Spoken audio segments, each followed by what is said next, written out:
प्यारे छात्रों, मैंने अब तक आपको जो विमेय विश्लेषण का पहला पॉइंट दिया था अपने फर्स्ट पार्ट में वीडियो के, तो वो आपको दिया था कि आपको विमेय सूत्र लिखने कैसे हैं। विमा क्या है ये बताया था, विमेय सूत्र क्या है ये बताया था, और आपको ये बताया था विमेय समीकरण क्या है वो बताया था, और आपको याद करना है। माना अगर आप मेरी इसी वीडियो पर डायरेक्ट आए तो आपको क्या पता होना चाहिए, वो आपको फिर से एक रिकैप कर रहा हूँ छोटा सा। मैंने कहा द्रव्यमान है, द्रव्यमान का मात्रा कुछ भी हो सकता है, कुछ भी, केजी, ग्राम, मीट्रिक टन, स्लग, चंद्रशेखर सीमा, कुछ भी हो सकता है, लेकिन जब विमा लिखनी होगी तो कैपिटल एम। लंबाई कुछ भी हो सकता है, मात्र प्रकाश वर्ष, मीटर, किलोमीटर, सेंटीमीटर, मिलीमीटर, कुछ भी हो सकता है, लेकिन अगर विमा की बात करें तो कैपिटल आएगा। समय में अगर आप चेक करेंगे तो टाइम यानी कि समय, सेकंड, दिन, साल, शेक, कुछ भी हो सकता है, लेकिन यहाँ पे कैपिटल टी। ताप, केल्विन, केल्विन कहाँ है, मूल मात्रक है। सेंटीग्रेड भी है, उसके अलावा और भी है, फ़ारेनहाइट भी है, लेकिन केल्विन क्या है, मूल मात्रक है। लेकिन यहाँ पर या तो थीटा और केल्विन के। आपके पास है विद्युत धारा, इसके लिए कैपिटल ए। इसके पास ज्योति तीव्रता स्मॉल सी स्मॉल डी, और पदार्थ की मात्रा मोल, MOL, मोल। ये आपको याद होना चाहिए। और फिर मैंने आपको लगभग शक्ति तक करके दिखाए थे, यानी कि आपके पास क्षेत्रफल क्या है, आयतन क्या है, सारी चीज़ें क्या हैं, ये सारी बातें मैंने आपको बताई थी। मैं वो रिकैप नहीं कर रहा हूँ, मैं उससे आगे बढ़ूँगा अगली पॉइंट लेके। जैसे कि आपका सेकंड बुक का पहला चैप्टर है, पहले चैप्टर में आपने सबसे पहले पढ़ा प्रतिबल। अब क्वेश्चन अराइज होता है प्रतिबल क्या है, तो वो तो जब हम सेकंड चैप्टर की वीडियो बनाएंगे तब की बात करेंगे। फिलहाल मैं यहाँ पर आपको विमेय सूत्र का तरीका बता रहा हूँ कैसे है। मेरी अगली सीरीज में जब भी मैं आपको सेकंड बुक का फर्स्ट चैप्टर कराऊंगा तब बात करूँगा प्रतिबल से। इसका फॉर्मूला होता है F/A, यानी कि साम्य स्थिति में एकांक अनुप्रस्थ काट क्षेत्रफल पर कार्यरत आंतरिक प्रत्यारोहण बल को प्रतिबल कहते हैं। फिर से बोल रहा हूँ, साम्य स्थिति में एकांक अनुप्रस्थ काट क्षेत्रफल पर में कार्यरत प्रत्यानयन बल को या आंतरिक प्रतिक्रिया बल को प्रतिबल कहते हैं। तो F/A आया। अब देखिए F/A और कहाँ था, अगर आप चेक करें दाब में, कहाँ था, दाब में। तो आपके पास F के लिए क्या पढ़ा था आपने, mL/T-2। क्षेत्रफल के लिए क्या पढ़ा आपने, L²। एक L से एक L कट गया, M L ऊपर गया -1 और T⁻²। तो ये क्या हो गया, प्रतिबल का विमेय सूत्र हो गया। इसके बाद आप पढ़ेंगे विकृति। क्या है विकृति, लंबाई, आकार, आयतन में होने वाले भिन्नात्मक परिवर्तन को विकृति कहते हैं। तो विकृति मतलब, चूंकि ये अनुपात है तो अनुपात है, इसलिए इसका कोई विमेय सूत्र नहीं होता, ये विमाहीन है, यानी m⁴0, L⁴0, T⁴0 ये होता है यहाँ पर। इसके बाद आपका यहाँ पर आता है यंग प्रत्यास्थता गुणांक। यंग प्रत्यास्थता गुणांक, देखिए ये इंपॉर्टेंट है, कहाँ पर, टेस्ट के लिए, जो आपका टेस्ट आते हैं उनके अंदर ये इंपॉर्टेंट है। अब आप देखिए यंग प्रत्यास्थता गुणांक का आप फॉर्मूला पढ़ेंगे तो आप पढ़ेंगे अनुदैर्ध्य प्रतिबल बटे अनुदैर्ध्य विकृति। डिटेल में हम बाद में पढ़ेंगे। देखिए विकृति का है नहीं, ये है तो एक सिंपल क्या आने वाला है, mL-1 T-2 ही आएगा, नीचे 1 है तो वापस यही आएगा। मैंने एक लाइन और शॉर्ट कर दिया आपके लिए। ऐसे ही B आयतनात्मक प्रत्यास्थता गुणांक, उसके लिए भी यही आएगा। क्या मतलब, वह आपके पास है अभिलंब प्रतिबल बटे आयतन विकृति। एक है दृढ़ता गुणांक, बहुत इंपॉर्टेंट है, मैक्सिमम टाइम पूछा जाता है। अगर आप बुक्स में चेक करेंगे, कंपटीशन में चेक करेंगे तो दृढ़ता गुणांक का में सूत्र पूछा जाता है, मैक्सिमम टाइम पूछा जाता है, याद रखिएगा। तो पुनः ये है mL-1 T-2। आप याद रखिएगा 1, 2, 3, 4, 5, ये पांचों में से एक आपको अर्धवार्षिक परीक्षा तक आते आते जरूर मिलेगा, या आप कंपटीशन की जब तैयारी करते हैं तो जरूर कहीं ना कहीं आपको टकरा जाएगा इनमें से। देखिए क्वेश्चन पूछने का अलग अलग तरीके भी होते हैं। वो क्या कहेगा, l-1 t⁻⁻2 का स्क्वायर ब्रैकेट बोलेगा इनमें से ये जो विमेय सूत्र है किन किन भौतिक राशियों का है, तो वो आपको कहेगा मोर देन 1 करेक्ट हो सकता है। जैसे IIT में पूछेगा तो आपको दृढ़ता गुणांक दे देगा, आपको प्रतिबल दे देगा, आपको दाब दे देगा, और चौथा आपको दे देगा शांतता गुणांक। तो आपका ABC तीनों का करेक्ट है, यानी कि मोर देन 1 ऑप्शन अगर करेक्शन में आ जाए तो IITs मेंस में इस प्रकार के क्वेश्चंस आते हैं, तो वहाँ आपको ध्यान रखना है कि मोर देन 1 ऑप्शन अगर आए तो ध्यान रखना है कि ये किन किन का विमेय सूत्र है, वो आपको याद होना चाहिए। अब आपके पास क्या है, अगर आप चेक करें यहाँ पर एक आता कोणीय विस्थापन। देखिए जब चैप्टर आएगा तब डिटेल में बात करूँगा कोणीय विस्थापन। तो यहाँ पर 4/3 त्रिज्या रहने वाली है, और आप देखेंगे ये भी मीटर 1, तो m⁻0 l⁻0 t⁻0, यानी कोणीय विस्थापन का क्या नहीं है, विमेय सूत्र नहीं है। एक बात आपके पास आया कोणीय वेग, तो कोणीय विस्थापन बटे समय अंतराल।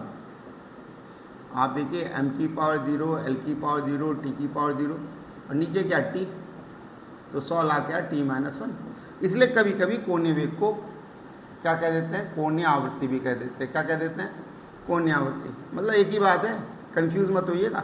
वेग की जगह आवृत्ति क्यों आ गया, क्यों आ गया, अगर कोई पूछे क्यों कह दिया, क्योंकि इसका विमेय सूत्र कोणीय वेग के विमेय सूत्र, आवृत्ति का विमेय सूत्र कोणीय वेग के विमेय सूत्र के बराबर है, इसलिए कोणीय वेग को कोणीय आवृत्ति भी कहा जाता है। ऐसे ओमेगा से व्यक्त किया जाता है।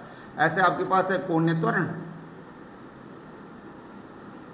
तो क्या चीज, कोणीय वेग में परिवर्तन बटे समय अंतराल t-1 ये t और t⁻⁻2। तो इस प्रकार से आप उसको निकाल सकते हैं। अगला पृष्ठ तनाव है, शांतता गुणांक है, जब चैप्टर्स आएंगे तब डिटेल में बात करेंगे। फिलहाल अगर इतने विमेय सूत्र आपके तैयार हैं, शांतता गुणांक एक बार यूज हो सकता है ईटा, तो आप स्टोक्स लॉ पढ़ेंगे, F बराबर 6 पाई ईटा RV। ईटा बराबर हो गया F/6 पाई RV। F क्या है आपका, तो यहाँ शान बल, और बल का होता है mL⁻t-2। ये कांस्टेंट है, इसका है नहीं। R क्या, त्रिज्या L। ये क्या, सीमांत वेग, वेग का होता है l⁻1। एक L से एक L कट गया, t-1, तो m L ऊपर गया तो l-1 t-1।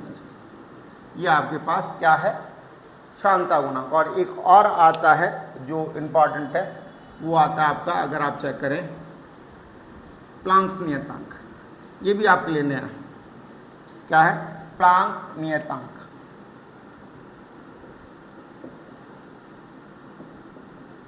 आप पढ़ेंगे E बराबर h न्यू, h बराबर E/न्यू। E ऊर्जा है और न्यू आवृत्ति है। देखो इसको पढ़ा आपने mL² t-2, और ये आपने पढ़ा t-1, इसे काटा t-1, तो आपके पास क्या आ गया, प्लांक नियतांक आ गया mL² t-1। ये आपके पास क्या चीज़ आ गई भैया जी, प्लांक नियतांक का विमेय सूत्र आ गया। देखिए बेसिकली ये इक्वेशन ही आपके लिए नहीं है, ये है क्या, ये एक फोटोन की ऊर्जा है। न्यूजी आप फोटोन क्या है, अब देखिए किताबों में तो लिख रखा है ऊर्जा का छोटा सा बंडल, आप उसको यहाँ पर समझ नहीं पा रहे, तो इसको इस तरीके से समझें, माना आप विद्यालय में जल्दी आ गए और मेरा जो माली है विद्यालय का वो 3 दिन से 4 दिन से नहीं आ रहा और मुझे गमलों में पानी लगवाना है। मैंने आपको कहा बेटा ऐसा है, गमलों में पानी लगा सकते तो लगा दीजिए। आपने कहा लगा देंगे सर। तो आपको मैंने पाइप दिया, आपने पाइप लगाया, पानी दे दिया गमलों में जिसमें जितनी ज़रूरत थी। अब माली की तबीयत और ख़राब रही, 3-4 दिन बाद माली चूँकि नहीं आ रहा था, फिर से पौधों को पानी की ज़रूरत पड़ी। मैंने फिर आप जल्दी आते हैं क्योंकि आपकी आदत है जल्दी आने, मैं भी जल्दी आ रहा हूँ। मैंने कहा बेटा आज पानी लगा दो। बोले सर पाइप दे दो। मैंने कहा पाइप तो है नहीं बेटे, आज पता नहीं कहाँ रख दिया किसी ने। तो मैंने आपको क्या दे दी, बाल्टी और मग्गा दे दिया। आपने बाल्टी भरी और मग्गे से 1 मग्गा 2 मग्गा जिसमें जितनी ज़रूरत है उतना पानी आप उसमें डालते चले गए। अब आप देखो पानी को माने ऊर्जा, यानी जब फर्स्ट टाइम आपने पौधों में पानी लगाया तो ऊर्जा कैसे आ रही थी, सतत आ रही थी, कंटिन्यूस फ्लो था, ठीक है ना। वो है यांत्रिकी की कि ऊर्जा सतत रूप से बहती है। और क्लासिकल ये क्या कहती है, मैक्सवेल्स क्या कहता है, मैक्सवेल कहता है, मैक्स प्लांक जो है वो ये कहता है कि ऊर्जा सतत रूप में नहीं बहती है। वो कैसे बहती है, छोटे छोटे पैकेटों के रूप में बहती है। प्रत्येक पैकेट को क्या कह रहे हैं, फोटोन कह रहे हैं, और उस फोटोन की जो ऊर्जा है वो E बराबर एच न्यू है। E ऊर्जा है, एच प्लांक नियतांक और न्यू आवृत्ति है। और यहाँ से मैंने क्या किया, आपके प्लांक्स नियतांक का विमेय सूत्र ज्ञात किया। तो यह आपको याद होना चाहिए। इसका एक आप क्या ले लें, स्क्रीनशॉट ले लें। वैसे आपके पास किताब है, किताब में आप पढ़ेंगे तो आपको समझ में आ जाएगा। आप इसमें बात करेंगे विमाओं के समांगता सिद्धांत की।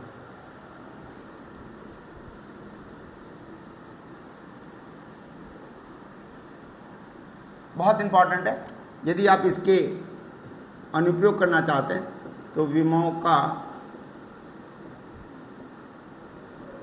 समांगता का सिद्धांत। देखिए क्या चीज है, वो ये कहता है कि किसी दी गई समीकरण के दोनों पक्षों की और की विमाएं यदि समान हो, बराबर हो, तो दी गई समीकरण विमेय दृष्टि से सत्य होती है या विमेय संतुलन में होती है। तो विमेय संतुलन की शर्त क्या, कि किसी समीकरण के बाएं पक्ष की विमा और दाएं पक्ष की विमा परस्पर कैसी होनी चाहिए, बराबर होनी चाहिए, तब वह समीकरण विमेय दृष्टि से सत्य होती है। विमेय दृष्टि में बार बार क्यों बोल रहा हूँ, ये बात जब मैं क्वेश्चन कराऊंगा तब आपको ज़्यादा समझ में आएगा। अगर गलत है तो गलत है, लेकिन अगर सत्य है तो विमेय दृष्टि से सत्य, सत्य भी हो सकती है और समीकरण हो सकता है विमेय दृष्टि से सत्य हो, वैसे सत्य ना हो। ये बात अभी आपको जब मैं सत्यता की जांच करूंगा किसी समीकरण की, उस वक्त क्लियर करूंगा। या आगे के लिए आप अपने दिमाग में रखिएगा। दूसरा पार्ट क्या है कि समान विमाओं वाली भौतिक राशियां, क्या कह रहा हूं, समान विमाओं वाली भौतिक राशियां ही परस्पर जोड़ी और घटाई जा सकती है। इस बात पर भी आप बहुत सारे बोधात्मक प्रश्न, लघु उत्तरीय प्रश्न करेंगे। फिर से अपनी बात को बोल रहा हूं, समान विमाओं वाली भौतिक राशियां ही परस्पर जोड़ी और घटाई जा सकती है। और तीसरा तरीका क्या है कि किसी समीकरण के प्रत्येक पद की विमा कैसी होती है, बराबर होती है। तो ये तीनों तरीके हैं जिन्हें हम क्या कहते हैं, विमाओं का समांगता सिद्धांत के अंतर्गत बोलते हैं। यानी तीनों तरीकों में से कोई भी एक तरीके से अगर पूछा जाए या बताया जाए तो आपको क्लियर होना चाहिए। मैंने जो जो बातें बताई हैं उनमें 2 बातें बहुत इंपॉर्टेंट है, दोनों बातों को मैं लिख रहा हूँ। मैंने आपसे क्या कहा कि किसी दी गई समीकरण के बाएं पक्ष की विमा, कॉमा, दाएं पक्ष की विमा के बराबर हो, तब दी गई समीकरण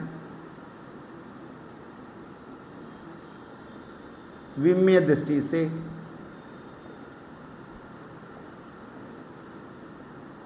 सत्य होती है। लेकिन अगर बराबर नहीं है तो असत्य होती है, वहां विमेय दृष्टि नहीं आएगा। अगर गलत है तो गलत है, लेकिन अगर दोनों पक्ष बराबर हैं विमाओं में तो हम कहेंगे विमेय दृष्टि से सत्य है। क्यों? क्योंकि वो समीकरण सत्य भी हो सकती है और अन्यथा न्यूमेरिकल करते वक्त तो वो गलत भी हो सकती है। वो जैसे मैंने अभी आपको 2 मिनट पहले कहा कि वो क्वेश्चन के दौरान कराऊंगा तो तब समझ में आएगा आपके। दूसरा क्या बताया मैंने, समान विमाओं वाली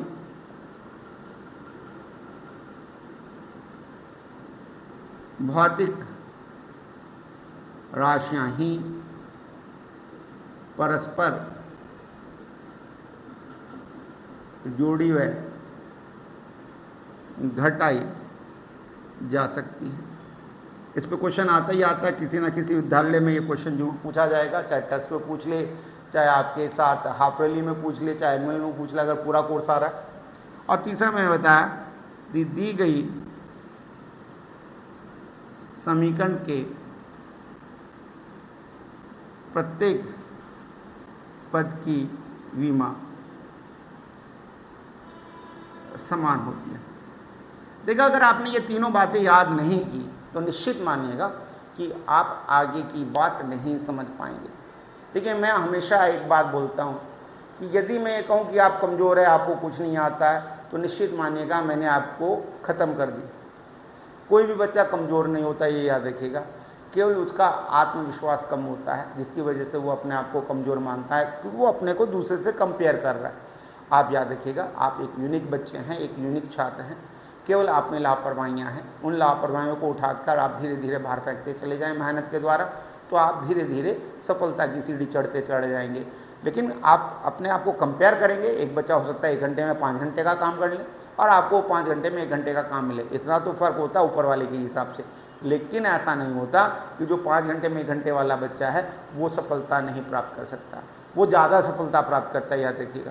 क्योंकि 1 घंटे में 5 घंटे वाला क्या है, वो आईटी क्रैक कर जाएगा, वो डॉक्टरी के लिए चला जाएगा, एमबीबीएस के लिए नीट क्रैक कर लेगा। लेकिन जो 5 घंटे में 1 घंटे वाला काम करने वाला बच्चा, वो धीरे धीरे धीरे जाकर ब्यूरोक्रेट्स में जाएगा, चाहे वो आईएएस बने, आईपीएस बने, कुछ बने, क्योंकि वो मेहनती है, लेबोरियस है, इंटेलिजेंट है, डिलीजेंट है, वो मेहनत कर रहा है। इंटेलिजेंट बच्चे और अगर लेबोरियस दोनों ही अगर कॉम्बिनेशन में, तो सोने में सुहागा आपका। यानी कि मेहनत भी कर रहा है और दिमाग भी शानदार है, तो आप सोने में सुहागा, फिर तो आप कुछ भी क्रैक कर सकते हैं। तो जो बात समझाइए, कमज़ोर मत मानिएगा, केवल ये याद रखिएगा कि मुझे नहीं आता लेकिन मैं इसे याद कर सकता हूँ। अब देखो, याद करने के बाद माना ये एक बात आपने याद कर ली, तो हमें उसको कैसे इस्तेमाल करें, हम इस चीज़ को कैसे इस्तेमाल करें, तो देखें कैसे इस्तेमाल करता है। मैं एक उदाहरण से आपको समझाता हूँ। जैसे मैंने कहा किसी कण का वेग v a b t c t d plus ऐसे माना a plus b t plus c t square upon d plus t समीकरण पर आधारित है। v क्या है, कण का वेग है, और t क्या है, समय है। क्या आपको दे रखा है, आपसे कहेगा ए बी सी डी की विमाएं याद करें, माना ये क्वेश्चन आ जाए। अब आप देखो, ये और ये बात अगर आपको याद होगी तो आप काम कर सकते हैं, और इसके अलावा जो मैंने इससे पहले विमाएं बताई थी आपको, वो याद होंगी तो आप काम कर सकते हैं। तो आप देखें कैसे करना है क्वेश्चन को। अब आप देखें, मुझे ए की विमा चाहिए। आपने क्या लिख रखा, दी गई समीकरण के प्रत्येक पद की विमा समान होती है। इसका मतलब क्या है, इसकी विमा इसके बराबर, इसी की विमा इसके बराबर, इस पूरे की विमा इसके बराबर, या इसकी इसके बराबर, इसकी इसके बराबर, इसकी इसके बराबर, यानी प्रत्येक पद की विमा परस्पर बराबर है। मतलब समझ में आया। अब आप देखो, ए की विमा चाहिए, तो ए की विमा किसके बराबर बेटे, बताइए, वी की विमा के। अब वी क्या है, वेग। अब वेग का हमने क्या याद किया, एल टी माइनस 1। तो आगे पर अब आप देखो, बी टी की विमा किसके बराबर है, वी की विमा के।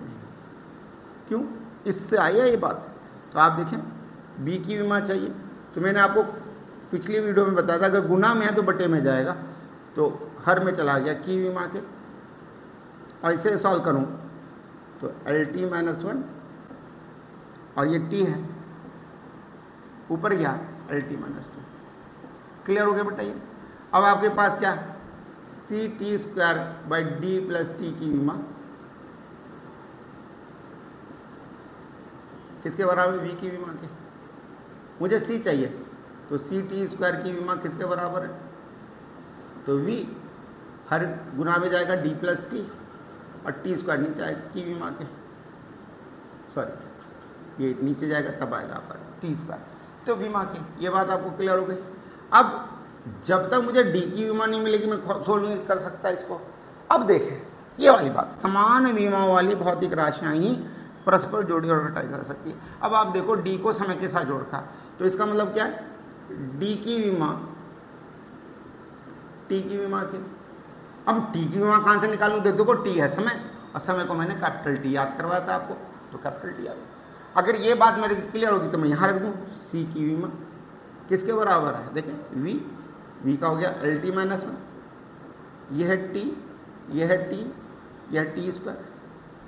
अब आप देखिए एल टी माइनस 1, टी में टी जोड़ा तो टी, ये टी स्क्वायर। अब देखो टी माइनस टी कैंसिल हो गया, टी की पावर -1 1 जोड़ के टी की पावर 0 हो गई, तो एल टी माइनस 2, ये सी की विमा है। आप देखिए सी की विमा आ गई, डी की विमा आ गई, ए की विमा आ गई और डी की विमा आ गई। अब इस क्वेश्चन में एक दूसरी बात वो ऐड कर देता, वो कहता है इनके मात्रक निकालिए।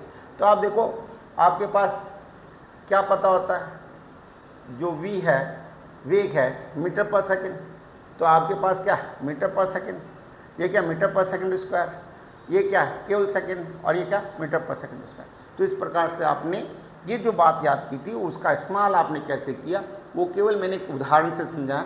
इसी प्रकार के बहुत सारे प्रश्न हैं, आप अगर करेंगे तो आपको समझ में आएगा।